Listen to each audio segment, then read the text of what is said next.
অনুশোচনা, এটাই হলো তওবার মূল সূত্র। কোরআনে কারিমে আল্লাহ রাব্বুল আলামিন বলেছেন, পরিষ্কারভাবে আল্লাহ তাআলা ঘোষণা দিয়েছেন, লা তাকনাতু মির রাহমাতিল্লাহ।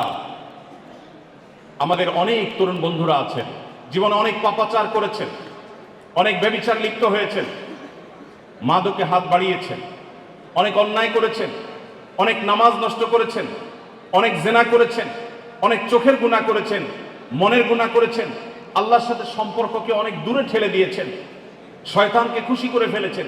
তিনি অনুভব করছেন তিনি আল্লাহর রহমত থেকে অনেক দূরে সরে গেছেন, যেমনটি প্রশ্নকর্তা লিখেছেন।